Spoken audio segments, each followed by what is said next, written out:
हरे कृष्णा। हम लोग glorious land of India पर चर्चा कर रहे हैं। तो कल से हम लोगों ने ये चर्चा शुरू की है कि जो भी भारतवर्ष में, भी भारत देश में जो महान संत हुए, उनकी जीवनी के बारे में हम लोग पढ़ने का प्रयास कर रहे हैं। तो हम लोगों ने कल तुकाराम महाराज जी के बारे में सुना था, जो कि बहुत महान संत हुए भारत भूमि में। आज हम लोग एक और संत के बारे में सुनने जा रहे हैं, जिनका नाम है मीराबाई। बहुत सुंदर इनकी जीवनी है मीराबाई की। शॉर्ट में और बहुत ही गंभीर गंभीर बातें हैं। इसको हम लोग पढ़ने का प्रयास करेंगे, समझने का प्रयास करेंगे। तो एक बार एक राजा थे, जिनका नाम था रंजीत सिंह राठौर। तो उनकी केवल एक ही डॉटर थी, एक ही बेटी थी, जिनका नाम था मीरा। तो मीराबाई जो थी, वो बचपन से ही भगवान श्री कृष्ण की भक्ति के प्रति आकर्षित थी, क्योंकि मीराबाई पिछले जन्म में गोपी थी। तो पिछली लाइफ हम लोग इस वीडियो में कवर नहीं करेंगे। मैंने शायद किसी और वीडियो में कवर किया है मीराबाई की पिछली स्टोरी को, लेकिन तो हम लोग इस वीडियो में केवल मीराबाई जो प्रेजेंट में उनकी जो जीवनी है, जब वो मीराबाई थी, सबकी चर्चा करेंगे। तो मीराबाई बेसिकली हल्का सा बता देता हूँ। मीराबाई पिछले जन्म में गोपी थी, पास्ट लाइफ में। और वो भगवान का जो गिरधर रूप है, भगवान का जो रूप जिसमें वो गोवर्धन उठाए हुए हैं, तो उस रूप के प्रति मीराबाई आकर्षित थी। तो एक बार यही हुआ कि एक बार एक संत मीराबाई के घर पे आते हैं, और उन संत के पास गिरधर लाल की टीटी होती है। जो गिरधर लाल है ना, भगवान का जो गिरधारी रूप है, उसका विग्रह, उनके विग्रह उस ऋषि के पास और उस संत के पास होते हैं, जो मीराबाई के घर आते हैं। तो मीराबाई उस विग्रह को देख के बहुत आकर्षित हो जाती है। तो मीराबाई उस संत से रिक्वेस्ट करती है कि क्या आप मुझे इस विग्रह को दे सकते हैं। और तब मीराबाई की उम्र केवल 10 साल होती है, और वो संत से परमिशन लेती हैं कि क्या मैं इस विग्रह को अपने पूरे जीवन भर अर्चन विग्रह कर सकती हूँ, मतलब उपासना कर सकती हूँ इस विग्रह की। तो संत बड़े खुश होते हैं मीराबाई की भक्ति को देख के, या भक्ति की जो प्रवृत्ति है, जो डिवोशनल एटीट्यूड है, उसको देख के जो संत होते हैं बड़े खुश होते हैं। और कहते हैं संत मीराबाई से कि ठीक है, आप इस विग्रह को ले लीजिए और इस विग्रह की सेवा आप अपने पूरे जीवन काल तक करते रहिए। तब मीराबाई ने धीरे धीरे भगवान की प्रसन्नता के लिए प्रेयर्स लिखना शुरू कर दिया, और भक्तों के समाज में गाना शुरू कर दिया। तो जब मीराबाई 15 साल की हुई, तब उनकी शादी महाराज महाराणा संगा जी के बड़े बेटे भोजराज से। फिर भी कर रहा हूँ, नाम थोड़ा सा शायद याद ना रहे। जब मीराबाई 15 साल की थी, तो एक राजा थे जिनका नाम था महाराणा संगा जी। तो उनके जो बड़े बेटे हैं भोजराज, उनसे मीराबाई की शादी। तो शादी के समय भी मीराबाई गिरधर लाल के विग्रह को लेके ही फेरे लगा रही। इतनी कितनी बड़ी बात कि देखिए, अब तो फिलहाल ये सब नहीं रहा। तो कोर्ट सिस्टम आ गया है, और भी कई तरीके आ चुके हैं। लेकिन वैदिक कस्टम में, या वैदिक प्रथा में, हस्बैंड और वाइफ यज्ञ की अग्नि के चारों तरफ फेरे लगाते हैं। और यज्ञ यज्ञ की अग्नि जो है, उसको विष्णु बोला जाता है। यज्ञ की अग्नि, विष्णु और सभी देवता साक्षी बनते हैं। उस अग्नि में वो प्रकट होकर साक्षी बनते हैं कि ये आदमी और ये मतलब ये प्रभु जी और ये माता जी दोनों आपस में अब गृहस्थ जीवन बिताएंगे, दोनों का संबंध एक दूसरे के लिए। तो वो साक्षी बनते हैं। ऐसा नहीं कि अग्नि फालतू में जलाते हैं, अग्नि का महत्व है। अग्नि साक्षात विष्णु है, और सभी देवता सब वास करते हैं उस अग्नि में। और साक्षी बनते हैं कि हाँ, ये जो दाम्पत्य है, जो जोड़ा है, अब इनको अपने लाइफ को एक साथ चलाना है। लेकिन मीराबाई जो थी, वो भगवान का जो विग्रह है गिरधर जी, उसको लेके चक्कर लगा रही थी। तो केवल उनकी माँ जानती थी कि मीराबाई केवल और केवल कृष्ण को ही अपना पति मानती, और किसी को पति मानती ही नहीं है। तो इसीलिए मीराबाई की माँ ये जानती थी, और इसीलिए मीराबाई ने भगवान के विग्रह को लेके फेरे लगे। एक्चुअल पति भगवान श्री कृष्ण है। एक्चुअल पति क्या है? एक्चुअल पति है गिरधर लाल, जो विग्रह मीराबाई के पास थे वो उनके एक्चुअल पति। तो माँ जानती थी कि मेरी बेटी का इंटेंशन क्या है। तो उस उस जगह भी, फेरे के समय भी, वो गिरधर लाल जी को, गिरधर जलालाल के जो विग्रह है उसको मीराबाई छोड़ी नहीं। फिर मीराबाई उस विग्रह को लेके अपने ससुराल चली जाती है, और ससुराल वाले बड़े खुश होते हैं मीराबाई को देख के कि इतनी सुंदर और इतनी आज्ञाशाली बहू आई है। लेकिन ये सब सही चल रहा था, लेकिन भक्त की लाइफ में उथल पुथल ना आए, ये कैसे हो सकता है। तो था क्या, जो मीराबाई के ससुराल वाले थे वो देवताओं के उपासक थे, मतलब देवताओं की उपासना ज्यादा करते थे। और मीराबाई कृष्ण के अलावा देवता की उपासना करती ही नहीं थी। तो उसने साफ साफ अपने ससुराल वालों को बोल दिया कि मैं कृष्ण का ही भजन करूंगी, कृष्ण की ही पूजा करूंगी, और किसी देवी देवता की पूजा नहीं करूंगी। तो ये बात सुन के जो ससुराल वाले थे वो थोड़ा सा दुखी हो गए। जो उनके इन लॉज थे, और जो और भी जो लोग थे उस सभा में, उस राज्य में, कह सकते हो उस महल में, वो सब दुखी हो गए कि ये क्या बोल रही है कि देवता की पूजा ही नहीं करेगी, केवल कृष्ण की पूजा करेगी। और बस ये चीज फिर मीराबाई को आगे बहुत खलेगी। मतलब खलने का मतलब क्या है कि इस चीज से बहुत दिक्कतें मीराबाई को आएंगी, जिससे उनकी भक्ति और बढ़ेगी। ये देखिए, ठीक, अब क्या हुआ। अब क्या होता है कि जो राजपूत होते हैं, राजपूतों में एक प्रथा है कि वो गौरी, जो माँ गौरी है, जो पार्वती जी का ही एक रूप है, तो जो राजपूत होते हैं, जो जो राजपूत वाइफ होती, मतलब अ, राजपूताना स्त्री जो होती, तो उनकी प्रथा है कि वो गौरी, माँ गौरी की पूजा करेंगी, और माँ गौरी की पूजा करने से उनको अच्छा पति मिलता है, और जो पति है उनकी आयु बढ़ जाती है। तो एक दिन ही हो रहा था कि सारी राजपूताना जो स्त्री थी वो माँ गौरी की पूजा कर रही थी, लेकिन मीराबाई ने तुरंत मना कर दिया कि मैं माँ गौरी की पूजा नहीं करूँ, क्योंकि मेरे तो पति कृष्ण है ना। वो कहाँ उनके जीवन का, वो तो कब, वो तो एटर्नल है, वो तो शाश्वत है, और सबसे सुंदर है पूरे जगत, सारे जगत में सबसे सुंदर वही है, कृष्ण। तो मेरे पति तो कृष्ण है। तो ये सब सुन के जो उनके दासियां थी, जो और लोग थे, बड़े दुखी हो गए, या उनको बड़ा आश्चर्य हुआ कि ये क्या बोल रही है, गौरी की पूजा नहीं करेगी, और पति कृष्ण है। लेकिन जो सेकंड पति थे, मतलब भोजराज, जिनसे उनकी शादी हुई थी, टेक्निकली अगर मटेरियल लेवल पे देखा जाए, तो जो भोजराज थे, जिनकी मीराबाई की शादी हुई थी जिनसे, तो भोजराज ने कभी भी मीराबाई को मतलब ऐसा नहीं था कि सपोर्ट नहीं किया। हमेशा भोजराज ने मीराबाई को सपोर्ट किया। भोजराज ने हमेशा मीराबाई के डिवोशनल सेंटिमेंट्स को समझा कि हाँ, वाकई में इसका कृष्ण से बहुत लगा। और भोजराज ने स्पेशली गिरधर लाल जी के मंदिर बनवाए अपने महल में, और मीराबाई कृष्ण की सेवा भी करती, और जो ये पति हैं भोजराज, उनकी सेवा भी करती। और भोजराज भी हमेशा मीराबाई की भक्ति में सहयोग करते। अब क्या हुआ, भोजराज ने मीराबाई की आज्ञा से फिर दूसरी शादी करी।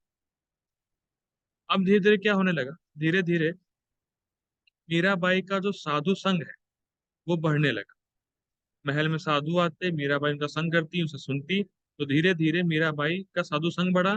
और साधु संग बढ़ने से मीराबाई के अंदर कृष्ण प्रेम आ गए। मतलब अब वो एक्सटैटिक सिम्टम, जो अष्ट विकार हैं, वो दिखाने लगे।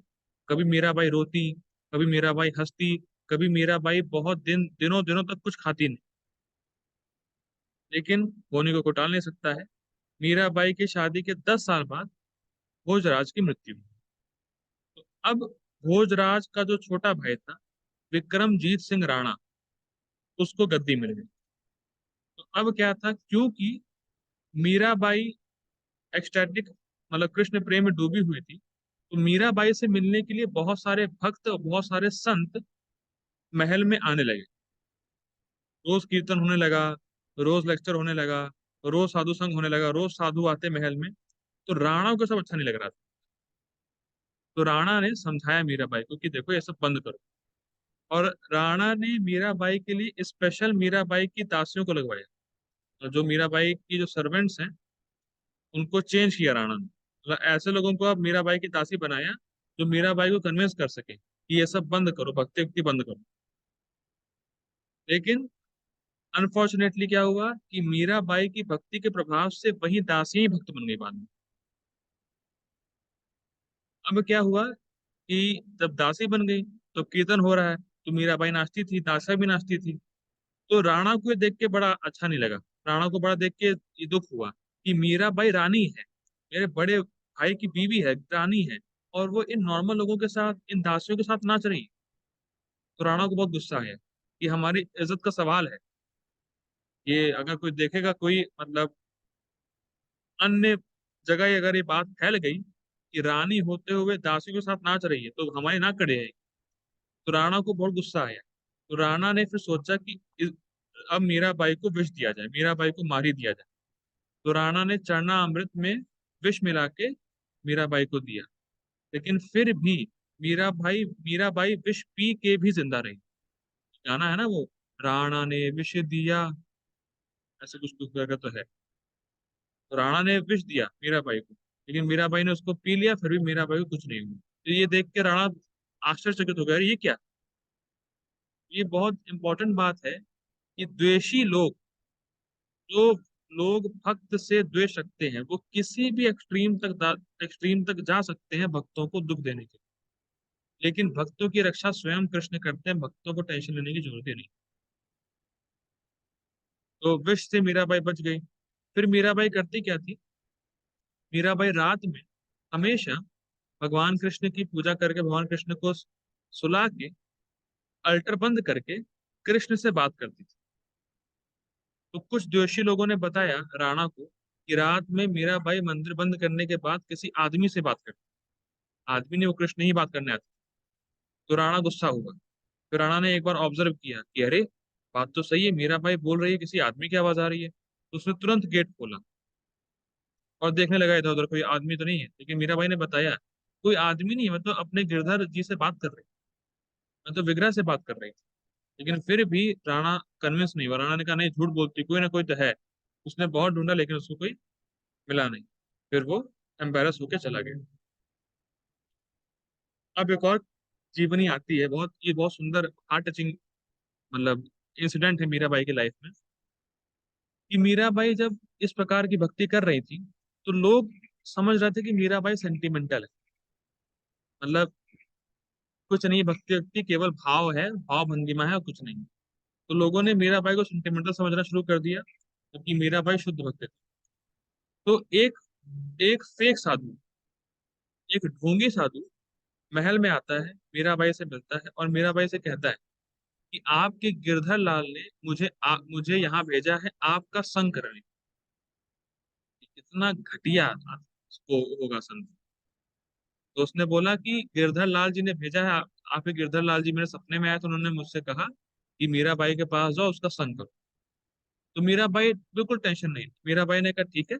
तो साधु से कहा, फिक्स ढोंगी साधु से कहा कि ठीक, कोई बात नहीं, आप अभी प्रसाद पाइए, और प्रसाद पाने के बाद हम लोगों ने बगीचे में एक बेड बिछाया है, आप तब वहां पे आइए, और वहां पे सारे सारे भक्तों के समाज के सामने हम संग करेंगे, गार्डन में, और सब लोग कीर्तन करेंगे। तो उस ढोंगी साधु ने बोला कि क्या बोल रही हो आप, ये सब चीजें संग करना, ये सब सबके सामने नहीं करते। तो मीराबाई ने रिप्लाई किया, मीराबाई ने बोला, अरे सबके सामने क्या, ऐसा कोई स्थान है ही क्या जगत, ऐसा कोई स्थान है ही कहाँ जगत में जहाँ कोई ना देख रहा हो। भगवान हर जगह है, देवता हमारे शरीर में वास करते हैं, यमदूत घूमते रहते हैं। तो ऐसी कोई जगह ही नहीं है जहाँ कोई ना हो। बस ये सुन के जो ढोंगी साधु था, उसका दिमाग हिल गया। और फिर तुरंत वो जो है, इस दिव्य मतलब इस फिलॉसफी को सुन के उसको समझ में आया कि ये कोई साधारण स्त्री नहीं है। फिर वो तुरंत मीराबाई के चरणों में गिर जाता है और उनसे क्षमा मांगता है। और यहाँ तक कि वर्णन आता है कि मीराबाई की जो प्रेयर थी, मीराबाई ने जो भगवान की प्रसन्नता के लिए जो गाने लिखे थे, तो जो अकबर था, जो कि राणा का दुश्मन था, तो अकबर भी अपना ड्रेस वैष्णव, मतलब अकबर भी एक वैष्णव के ड्रेस में आया, तानसेन के साथ, मीराबाई का कीर्तन सुनने के लिए। और जब उसने अकबर ने सुना कीर्तन मीराबाई का, तो अकबर ने बहुत सारे ज्वेलरी गिरधर लाल जी के लिए दिए मीराबाई को। तो ये सुन के कि अरे, राणा ने जब ये सुना कि मेरा दुश्मन अकबर महल आया था मेरे, तो तुरंत गुस्सा हो गया। फिर राणा ने एक ट्राई किया मीराबाई को मारने का। तो राणा ने एक बॉक्स में, एक डिब्बे में कोबरा भेजा और मीराबाई को बोला कि इसके अंदर शालिग्राम शिला है। भगवान विष्णु की जो होता है ना शालिग्राम शिला है इसके अंदर। जिससे कि मीराबाई जब जैसे ही खोलेगी डिब्बा, कोबरा खा लेगा, मीराबाई मर जाएंगी। लेकिन जैसे ही मीराबाई ने डिब्बा खोला तो कोबरा गायब, वो शालिग्राम शिला ही थी। ये देख के राणा, मतलब बार बार राणा जो है, राणा का प्लान फेल हो रहा था, बार बार उसको जो है गुस्सा आ रहा था कि ये क्या हो रहा है, कैसे हो रहा है। तो जब मीराबाई ने देखा कि राणा बहुत ज्यादा ही द्वेष कर रहा है, बहुत ज्यादा ही प्रयास कर रहा है मुझे मारने का, तुरंत मीराबाई निकल गई वृंदावन के लिए। और जब मीराबाई वृंदावन पहुंची तो मीराबाई जीव गोस्वामी से मिलती। क्या लेवल है मीराबाई का। मीराबाई जीव गोस्वामी को एक लेटर लिखती कि जीव गोस्वामी मुझे आपसे मिलना है। तो जीव गोस्वामी सोचते हैं कि होगा कोई साधारण, कोई नॉर्मल स्त्री होगी, साधारण स्त्री होगी ये तो।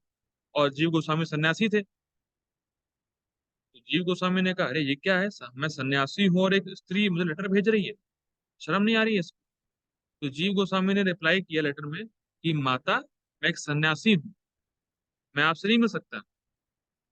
तो मीराबाई रिप्लाई करती है लेटर में, और मीराबाई कहती है कि ये कौन, ये कैसे सन्यासी। मैं तो सोच रही थी कि वृंदावन में एक ही पुरुष है, ये दूसरा पुरुष कौन है जो अपने आप को पुरुष मान रहा है। तब जीव गोस्वामी को समझ में आता है, अच्छा ये कोई साधारण स्त्री नहीं है, ये भगवान श्री कृष्ण की शुद्ध भक्त है।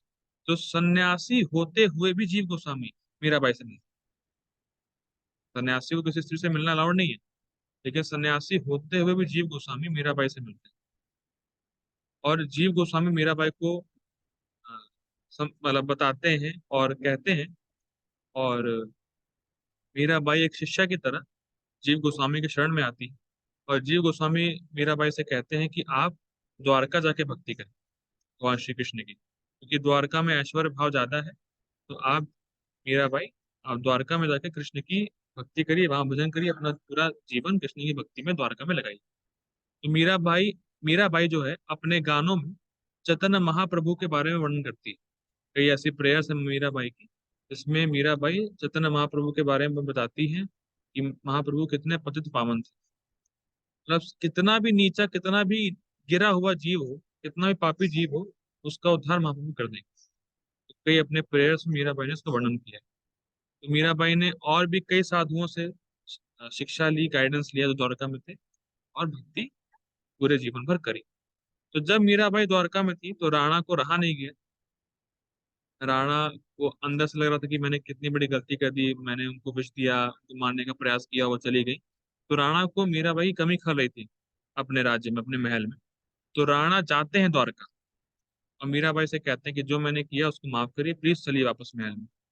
लेकिन मीराबाई कहती है नहीं, अब मैं कहीं नहीं जाने वाली, अब मैं केवल कृष्ण की हूँ। अब मुझे ना कोई घर से मतलब है, ना महल से मतलब है, किसी से मुझे कोई मतलब ही नहीं, केवल कृष्ण से मतलब है।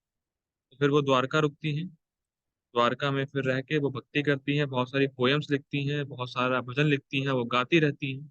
और आज भी अगर उनके भजन को आप सुन लोगे, बस दिल गदगद हो जाएगा, आंखों से आंसू आ जाएंगे कृष्ण के प्रति। कृष्ण के प्रति प्रेम बढ़ेगा, कृष्ण के प्रति भक्ति बढ़ेगी। तो बहुत सुंदर बात है, मीराबाई बहुत अलग ही प्रकार की साधु हुई, संत हुई। और वो एक आइडियल है, जितनी भी जनरेशन्स आ रही हैं माता जी लोगों के लिए। और देखिए फिलहाल भक्ति में कोई उपाधि नहीं, ना माता जी प्रभु जी, एक बहुत बड़ा लेवल। कभी डरी नहीं मीराबाई, हमेशा कृष्ण को सेंटर में रखा, कृष्ण की भक्ति प्रोमिनेंट रखी, आगे रखी। ये भी एक बहुत बड़े, ये बहुत बड़ा सौभाग्य है भारत भूमि का। मैं बार बार इसको रिपीट कर रहा हूँ, ये टॉपिक ही चल रहा है। ऐसे ऐसे संत हुए कि जो मतलब जिन्होंने अपना पूरा जीवन, अपना सब कुछ कृष्ण को दे दिया। आज भी वो स्थान है जहां आप उनको देख सकते हैं, जहाँ उन्होंने भजन किया। एक वृंदावन में राधा रमन के पास में ही, राधा रमन मंदिर के पास में या रास्ते में ही आता है कि जहाँ मीराबाई बैठ के भजन करती हैं। और एक गाय है वहां पे, मैंने पता किया तो वो गाय जाती नहीं है उस जगह स्थान से, एक गाय है जो मीराबाई जहाँ भजन की थी उस स्थान पे बैठी ही रहती है। अगर आप कभी जाएंगे तो उस गाय को देखेंगे। लेवल है साधुओं का। जब हम उनके उन जहाँ उन्होंने भजन किया, जब हम वहां पहुंचते हैं जाते हैं, तो एक अलग ही प्रकार का आध्यात्मिक ऊर्जा मिलती है, प्रेरणा मिलती है कि हम भक्ति में लगे रहे। एक विश्वास मिलता है, एक श्रद्धा मिलती है। भगवान की भक्ति ही सही मार्ग है, परफेक्ट मार्ग। ठीक है। तो हम लोग अब मीराबाई के बारे में देख लिए। हम लोग कल एक दूसरे महान वैष्णव, गौड़ीय वैष्णव आचार्य के बारे में चर्चा करेंगे। ठीक है। श्रील प्रभुपाद की जय। हरे कृष्ण।